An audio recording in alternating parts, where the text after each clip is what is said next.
सभी को नमस्ते। मेरा नाम नीरज अत्री है और आज के इस वीडियो में आप सबका स्वागत है। अभी तक हम देख चुके हैं कि मोहम्मद को मक्का से मदीना आए हुए 3 वर्ष हो चुके हैं। बहुत सारी लड़ाइयाँ कर चुके हैं, बहुत सारी हत्याएं कर चुके हैं मोहम्मद और उसके चेले, और बहुत सारा धन संपत्ति पे कब्जा कर चुके हैं। इसके साथ ही ये 3 वर्ष होने तक मोहम्मद के अपने हरम में उसकी 3 पत्नियाँ हैं। एक बड़ी आयु की है सौदा। इस समय मोहम्मद की आयु लगभग 56-57 वर्ष की है। सौदा के अतिरिक्त एक 12 साल की बच्ची है आयशा, जिससे इन्होंने शादी की है, और एक लगभग 22-23 वर्ष की है हफ्सा। ये जो चौथा और 5वां वर्ष मोहम्मद के हिजरत के बाद का है, उसमें जो फिर ये अगली शादी करते हैं, यानी अब इनके हरम में जो चौथी पत्नी आती है उसका नाम है ज़ैनब बिन्त खुज़ैमा। जब बद्र की लड़ाई हुई थी उस समय एक व्यक्ति मारा गया था जो मोहम्मद का अपना ही कज़न था। उसका नाम था उबैदा। तो उसकी जो विधवा थी ज़ैनब बिन्त जैश, उससे मोहम्मद ने शादी की और इसे भी अपने हरम में ले आया। इसके कुछ ही महीने बाद जो 5वीं पत्नी लेके आते हैं उसका नाम है उम्म सलमा। अब जो अबू सलमा था, यानी उम्म सलमा का जो पति था, वो उहुद की लड़ाई में घायल हो गया था, और फिर कुछ दिनों बाद ये किसी और जगह पर काफिरों पे हमला करने जाते हैं, तो वहाँ पर उसका एक घाव खुल जाता है और जिसके कारण उसकी मौत हो जाती है। तो ये जो अबू सलमा की जो विधवा थी उम्म सलमा, उससे भी मोहम्मद शादी कर लेता है। ये बहुत सुंदर महिला है। पहले जब मोहम्मद इसको प्रपोज़ करता है विवाह के लिए तो वो मना कर देती है। उसका कहना ही होता है कि मेरे बच्चे हैं छोटे, मुझे उनका ध्यान रखना है। फिर मोहम्मद उसे समझाता है कि मेरे पास भी बच्चे हैं और मैं भी बड़ी आयु का हूँ, तो फिर वो इससे विवाह कर लेती है। तो यानी अब जब मोहम्मद की आयु 57 वर्ष है, इसके हरम में 5 पत्नियां हैं। इससे अगली जो शादी है मोहम्मद बिन अब्दुल्ला की, उसके लिए आपको ध्यान होगा कि जब ये खदीजा के घर शादी करके आता है तो मोहम्मद की आयु लगभग 25 वर्ष की थी, और खदीजा के घर में एक नौकर था जो कहीं से उठा के लाया गया था। उन दिनों जो रेगिस्तानी डकैत होते थे वो कबीलों से बच्चे उठा के ले आते थे और फिर जो संपन्न परिवार थे उनमें उनको गुलामों के रूप में बेच देते थे। तो ऐसा ही एक बच्चा था जिसका नाम था जायद, जो खदीजा के घर में गुलाम था, और मोहम्मद की शादी होने के बाद वो मोहम्मद की सेवा करने लग गया, और मोहम्मद को वो काफ़ी अच्छा लगता था, इसलिए दोनों में परस्पर एक घनिष्ठ संबंध बना हुआ था। फिर मक्का में क्योंकि बार बार मेले लगते रहते थे, तो ये जो जायद के माता पिता थे या इनका जो कबीले के लोग थे, उन्होंने एक बार जायद को देखा तो वो देख के पहचान गए कि ये तो हमारे कबीले का बच्चा है। इस पर जब जायद के जो वास्तविक माता पिता थे वो लेने के लिए मोहम्मद के पास आते हैं, और वो कहते हैं कि हम अपना बच्चा ले जाने के लिए आपको यदि कोई धन चाहिए हम वो आपको देने को तैयार हैं। तो जो जायद है वो कहता है कि मैं मोहम्मद के साथ खुश रहता हूँ, ये मेरे पिता की तरह हैं, तो मैं इनके साथ ही रहना चाहता हूँ। जिसके परिणाम स्वरूप जो जायद के वास्तविक माता पिता थे वो भी खुश हो जाते हैं कि कम से कम हमारा बच्चा जीवित है और एक अच्छे परिवार में है, और वो तसल्ली से खुश होकर अपने घर वापस चले जाते हैं। इस घटना का परिणाम ये होता है कि जैसा कि उन दिनों, आज भी है वैसे तो, जो मक्का की रिवायत है कि बेटे को बाप के नाम से जाना जाता है, तो इसका नाम अब जायद बिन मोहम्मद हो गया, कि जायद जो कि मोहम्मद का बेटा है। इसकी शादी मोहम्मद ने अपनी एक बहन, अपनी एक फुफेरी बहन से की जिसका नाम था ज़ैनब बिन्त जैश नाम था, क्योंकि फूफा का नाम जहश था। अब दोनों पति पत्नी मोहम्मद के घर से कुछ ही दूरी पर रहते थे, तो एक बार मोहम्मद उन्हें मिलने के लिए जाता है। अब इसके आगे का जो घटनाक्रम है वो मैं आपको इस्लाम की पुस्तकों में से ही बताने वाला हूँ, उसे देखते हैं। जो पुराने इतिहासकार हैं इस्लाम के, उनमें एक बहुत ही मशहूर है अल तबरी। इसने लगभग 40 वॉल्यूम का एक सेट तैयार किया है जिसका नाम है तारीख़ुल रसूल व मुलूक, और ये इसमें जो इतिहास है वो पैगंबर के पहले से शुरू हो जाता है और आगे कई सदियों तक चलता है। इसका पूरा नाम था अबू जाफ़र मोहम्मद बिन जरीर अल तबरी।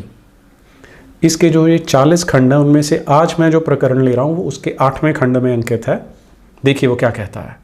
इस खंड का नाम है इस्लाम की फ़तह, और इसमें अल तबरी हमें इस घटना के बारे में बताता है कि मोहम्मद बिन अब्दुल्ला जब एक दिन जायद के घर पे जाते हैं तो वहाँ क्या होता है। जायद घर पे नहीं है, तो ये जो फुफेरी बहन है जो ज़ैनब अब अकेली फुफेरी बहन नहीं है, ये उनकी बहू भी है, वो वहाँ पर घर में अकेली है और ऐसा बताया जाता है कि उसने घर के कपड़े पहन रखे हैं जो थोड़े से अस्त व्यस्त थे उस समय। तो वो मोहम्मद बिन अब्दुल्ला को देखती है और उनसे कहती है, रसूल अल्लाह, ज़ाइद तो घर पर नहीं है, आप मेरे वालिदों के समान हैं, आप मेरे माता पिता के समान हैं, तो आप कृपा करके अंदर आ जाइए। मोहम्मद इसे इन अस्त व्यस्त कपड़ों में देखता है, इस स्थिति में देखता है, तो उसके मुंह से बरबस निकल जाता है, अल्हम्दुलिल्लाह, अल्हम्दुलिल्लाह, वो महान है जो दिलों को बदल देता है। अल्हम्दुलिल्लाह, अल्लाह महान है जो दिलों को बदल देता है। और इतना कहने के बाद ये वहाँ से मुड़ता है और वापस अपने घर चला आता है। उधर ज़ायद कुछ समय बाद घर लौटता है, तो ये जो उसकी पत्नी है तो बताते हैं कि इस प्रकार से आपके पिता आए थे और उन्होंने ऐसी कुछ बात बोली और उसके पश्चात यहाँ से चले गए। तो ये सुनने के बाद ज़ायद मोहम्मद बिन अब्दुल्ला से मिलने जाता है और फिर जो बात होती है वो अल-तबरी अपनी किताब में रिकॉर्ड करते हैं। वो क्या है सुनिए ज़रा। रसूल अल्लाह, मुझे पता लगा कि आप मेरे घर पे आए थे, तो आप अंदर क्यों नहीं आए? आप तो मेरे माता पिता के समान हैं, आप अंदर आ सकते थे। फिर आगे वो कहता है, रसूल अल्लाह, शायद ज़ैनब ने आप में ख्वाहिश जगा दी है, इसलिए यदि आप चाहें तो मैं उसे छोड़ देता हूँ। इस पर जो मोहम्मद बिन अब्दुल्ला है वो जो उत्तर देते हैं उसे अल-तबरी बताता है। वो उसे कहते हैं कि अपनी जोरू अपने पास ही रख। इस घटना के कुछ समय बाद फिर क्या होता है वो फिर अल-तबरी हमें बताता है कि एक दिन रसूल अल्लाह अपनी जो 12 साल वाली जो पत्नी है उससे कुछ बातें कर रहे थे, तो एकदम से उन पर खुमारी या बेहोशी छा जाती है और फिर थोड़ी देर बाद जब वो होश में आते हैं तो मुस्कुराते हैं और कहते हैं कि कौन है जो ज़ैनब के पास जाएगा और उसे एक खुशखबरी देगा कि अल्लाह ने उसके साथ मेरा निकाह मुकर्रर कर दिया है। तो इस घटनाक्रम से आपको ये समझ में आ जाएगा कि अब अल्लाह मियाँ ने ये डिसाइड कर दिया कि जो ये रसूल है मोहम्मद बिन अब्दुल्ला नाम का, इसकी शादी ज़ैनब से कर दी जाए। और क्योंकि ये बात अल्लाह मियाँ ने कही है, इसलिए इसके बारे में जो कुरान है उसके अंदर भी इसका उल्लेख आता है। कुरान की आयत नंबर 33, कुरान की सूरा नंबर 33 की जो आयत नंबर 37 है वो इसके बारे में बताती है, याद करो ए नबी, जबकि तुम उस मर्द से कह रहे थे जिस पर अल्लाह ने एहसान किया और जिस पर तुमने भी एहसान किया है कि अपनी बीवी को अपने पास रोक रखो और अल्लाह का डर रखो, और तुम अपने दिल में उस बात को छिपा रहे हो जिसको अल्लाह प्रकट करने वाला है। यहाँ पर जिस एहसान की बात की जा रही है वो ये है कि मोहम्मद बिन अब्दुल्ला ने उसे गोद ले लिया था, उसे अपना लिया था। और आपको ये ध्यान रखना है कि ये वाली जो शादी है ज़ैनब के साथ, यानी अपनी बहन के साथ, फुफेरी बहन के साथ और अपनी बहू के साथ, इसी के परिणाम स्वरूप इस्लाम में एक नियम बना है। वो नियम ये है कि किसी को गोद नहीं लिया जा सकता। तो कभी भी आपको ये समझना हो कि गोद क्यों नहीं लिया जाता इस्लाम में या वो क्यों हराम कहा जाता है, तो आपको ये समझ में आना चाहिए कि ये जो ज़ैनब से शादी हुई थी इसी में वो सारा कुछ छिपा हुआ है।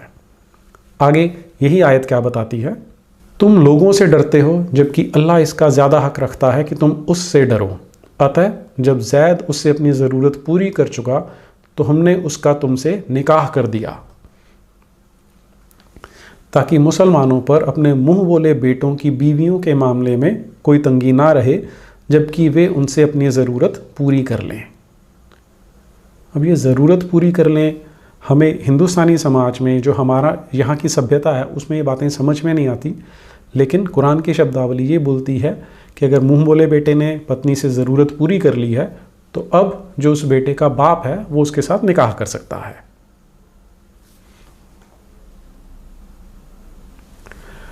अल्लाह का फैसला तो पूरा होकर ही रहता है।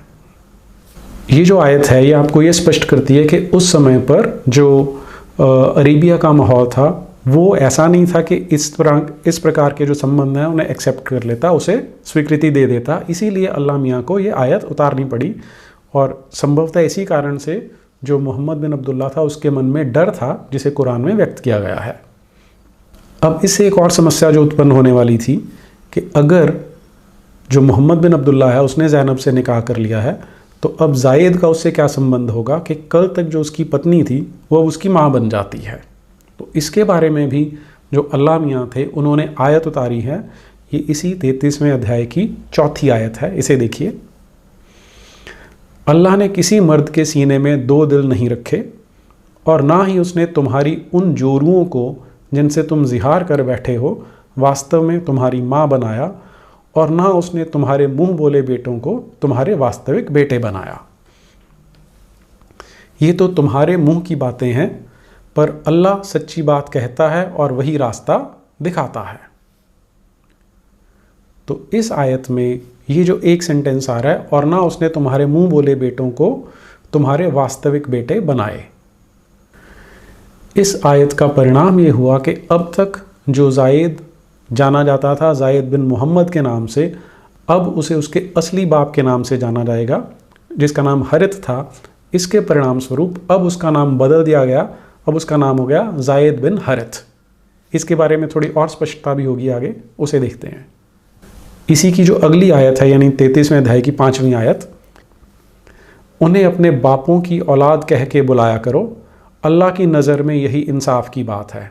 और अगर तुम उनके बापों को न जानते हो तो वो तुम्हारे मजहबी भाई हैं और तुम्हारे साथी भी। इस सिलसिले में तुमसे जो गलती हुई हो उसमें तुम पर कोई गुनाह नहीं, लेकिन जिसका फैसला तुम्हारे दिलों ने कर लिया उसकी बात और है। हकीकतन अल्लाह बख्शने वाला मेहरबान है। फिर अल्लाह मियाँ इस बात को और स्पष्ट करते हैं कि उन्होंने इस तरह का क्यों किया है। उसे जो 38वीं आयत है उसमें स्पष्ट किया जाता है। नबी पर उस काम में कोई तंगी नहीं जो अल्लाह ने उसके लिए ठहराया हो। यही अल्लाह का दस्तूर उन लोगों के मामले में भी रहा है जो पहले गुजर चुके हैं, और अल्लाह का काम तो मुकर्रर होता है। फिर जो आयत नंबर 40 है इसी अध्याय की, वो थोड़ा सा और प्रकाश इस पर डालेगी। लोगों, मोहम्मद तुम्हारे मर्दों में से हकीकतन किसी के बाप नहीं है, बल्कि अल्लाह के रसूल और नबियों की मोहर हैं, और अल्लाह तो हर चीज़ से खूब वाकिफ़ है। अब यहाँ पर मोहम्मद बिन अब्दुल्ला की जो पत्नियाँ हैं उनकी गिनती बढ़ गई है। 5 पहले थी, तो ये 6ठी पत्नी उनके हरम में आ रही है। तो इसके बारे में भी कुरान में अल्लाह मियाँ थोड़ा स्पष्ट करते हैं आयत नंबर 50 में। ए नबी, हमने तुम्हारे वास्ते तुम्हारी उन बीवियों को हलाल कर दिया है जिनको तुम खर्च दे चुके हो, और तुम्हारी उन लौंडियों को भी जो अल्लाह ने तुमको माले गनीमत में अता की हैं, और तुम्हारे चचा की बेटियां और तुम्हारी फूफियों की बेटियां और तुम्हारे मामू की बेटियां और तुम्हारी खालाओं की बेटियां जो तुम्हारे साथ हिजरत करके आई हैं, और हर ईमान वाली औरत अगर वह अपने को बग़ैर मेहर नबी को दे दें और नबी भी उससे निकाह करना चाहते हों, मगर ए नबी, ये हुक्म सिर्फ तुम्हारे वास्ते ख़ास है और मोमिनीन के लिए नहीं। और हमने जो कुछ मेहर या कीमत आम मोमिनीन पर उनकी बीवियों और उनकी लौंडियों के बारे में मुकर्रर कर दिया है, हम खूब जानते हैं। और तुम्हारी रियायत इसलिए है ताकि तुमको बीवियों की तरफ से कोई दिक्कत ना हो, और अल्लाह तो बड़ा बख्शने वाला मेहरबान है। तो अल्लाह मियाँ ने जो उनके पास लौहे महफूज है ऊपर 7वें आसमान पर, उसमें से कुरान में नया संदेश पैगाम भेज दिया, जिसमें वो अपने रसूल को यानी मोहम्मद बिन अब्दुल्ला को स्पष्ट करते हैं कि जो मोहम्मद बिन अब्दुल्ला है अपनी पत्नियां तो रख ही सकता है, साथ में जो लौंडियां मिलती हैं यानी जब काफिरों पर हमला करके वो महिलाएं उठाकर लाते हैं, वो भी इन पर हराम नहीं है। उनके साथ भी जैसा चाहें बर्ताव वो कर सकते हैं। और साथ ही बता दिया कि तुम्हारी ये जितनी हमारे यहाँ हिंदुस्तानी समाज में तो उन्हें बहनें ही कहा जाता है, लेकिन यहाँ पर ये कहा जा रहा है कि जो फूफियों की बेटियाँ हैं, चाचियों, मामियों, जो ये कज़न्स हैं, इनके साथ तुम निकाह कर सकते हो। तो इस आयत से आपको स्पष्ट हो जाएगा कि क्यों इस तरह के समाज में अपनी बहनों के साथ, जिन्हें हम बहनें कहते हैं, उनके साथ शादी करना जायज़ हो गया, क्योंकि अल्लाह मियाँ की ये आयत अपने पैगंबर के लिए 7वीं सदी में अरेबिया में उतर के आई थी। और ये जो गिनती है के 4 से ज़्यादा कर सकते हैं वो केवल रसूल कर सकते हैं, क्योंकि अल्लाह मियाँ ये नहीं चाहते कि उनको पत्नियों के मामले में कोई समस्या आए, कोई दिक्कत पेश आए। इससे आपको समझ में आ गया होगा कि इस्लाम के दुकानदारों को ये अडॉप्शन इस्लाम में क्यों हराम है, ये समझाने में क्यों इतनी मुश्किल आती है। आज के लिए इतना ही। नमस्ते।